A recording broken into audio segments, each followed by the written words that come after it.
did have a bit of help from the Liberals, and the Liberals had influence after 1974 in what the government did, and the Lib Lab Pact in 1977 formalised it. It was a lifeline that was thrown to Labour in 1977 for 18 months, and the 13 Liberal MPs voted with Labour on all issues.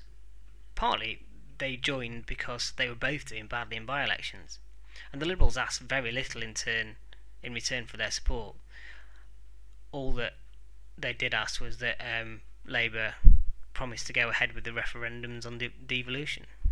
So what were Callaghan's failures? Well, he allowed the Lib Lab Pact to lapse. Unemployment rose under him.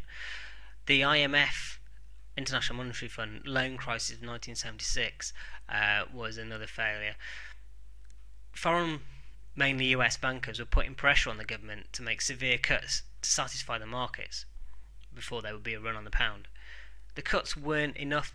The cuts that they made weren't enough to satisfy the markets, and they had to get a £3 billion loan from the IMF with severe terms attached, i.e. that the government had to make very strict cuts. These cuts were rejected by the left. They said it was given into capitalism, and other cabinet ministers also rejected them. Eventually they were persuaded to make £2.5 billion worth of cuts in public spending. This is seen as a humiliation by opponents, like the Conservatives, and it was said that Britain was giving away its economic independence. Turns out the loan wasn't actually needed. The whole thing was done on false figures. Another failure is that there was too many strikes, and Callaghan, despite being a union man in his past, couldn't control them. He couldn't control Labour's own supporters, the trade unions. They lost support from the SNP by dropping devolution after the first referendum. Even though more people were for it than against it, they didn't get the majority of people in people voting for it in Scotland, and so the SNP withdrew their support. On the other hand, Callaghan did have some successes. The economy, despite the oil price rise affecting them more than Conservatives, inflation was cut from 30% in 1974 to 7% in 1978.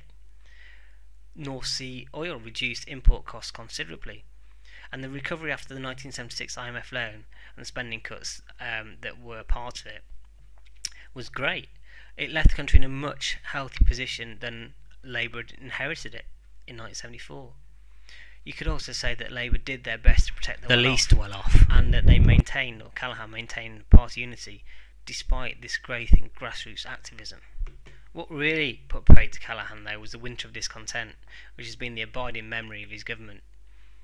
3 years of pay deals between government and the unions had cut people's standard of living, and when Callaghan imposed a 5% maximum pay rise, in 1978, that did not please the unions and their members. The TUC ignored the 5% limit, and the Ford workers got 15%, which set the pattern for other rises. Public sector unions went on strike because they weren't getting the same rises. NUP and HSE got 1.5 million public sector members on strike in one day. Callaghan, who was an ex-unionist man, was reluctant to take the unions on. He was quoted to have said, "Crisis? What crisis?" which was wrong, but the image stood, and the message that he was saying was similar. So rubbish was left uncollected on roads. The roads themselves were ungritted, and worst of all, bodies weren't being buried. It created a huge image problem for Callaghan, and pay deals were eventually given at high rates, but the damage was done, and it ruined Labour's election prospects for nearly 20 years and also damaged the reputation of the unions. Shortly following that was the 1979 election. Callaghan should have called it in 1978, before the winter of discontent, and when Thatcher wasn't doing very well in the polls. But after the winter of discontent, they lost a vote of no confidence on the issue of Scottish devolution, and it forced a general election, which Labour lost. So why did they lose? There's low morale in the party facing a vote of no confidence. The Labour Isn't Working post-campaign and other Saatchi Brother campaigns were very slick from the Conservatives. Unemployment had rose. There was the winter of discontent itself. There's a loss of skilled and unskilled workers' votes to the Conservatives. There's a drop in support for the Liberals and the Scottish National Party, and this helped the Conservatives. Thatcher herself cannot really be said to have won it though, as she was less popular than Callaghan in polls. But the Conservatives did win and produced a workable 43-seat majority for Thatcher. So, historical interpretation then for this one. Ken Morgan says Callaghan was the most effective Prime Minister since Macmillan.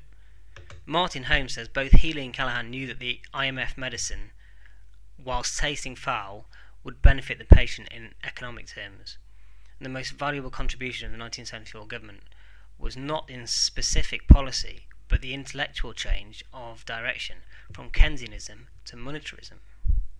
Callaghan himself said, "We used to think you could spend your way out of a recession and increase unemployment by cutting taxes and boosting spending. I tell you in all candour that the option no longer exists, and insofar as it ever did exist, it only worked by injecting a bigger dose of inflation into the system." Callaghan predicted a sea change in politics like the one that happened in 1945 at the time of the 1979 election. Derek Murphy says the public spending cuts of 1976 and the subsequent recovery demolished the post-war consensus and showed the way for Thatcher and the Conservative government of the 1980s and 90s. Eric Shaw says one is left with the impression of a government struggling to do its best in extremely bleak conditions, where familiar landmarks are vanishing, and where few of the levers used in the past to control events were working. Eric Shaw also says the influence of militant tendency was often wildly exaggerated. Tony Benner says Labour's problems stem from a theoretically impractical constitutional arrangement of the Labour Party itself. Ben also says the Cabinet's decision to give in to the demands of the international bankers before the IMF crisis deprived a supposedly socialist government of the moral high ground, and so opened the way for the Thatcher revolution of the 80s. Chris Rowe says the winter of discontent was not on a massive scale, and it was not as serious a challenge to the government as both miners' strikes in the 70s and 80s, but it had a devastating effect on public mood. Michael Lynch says Callaghan made it worse by appearing to allow things to drift, and he also says Labour lost the election, Thatcher did not win it. That's it for Politics and the Economy 1974 to 1979. I'll see you later.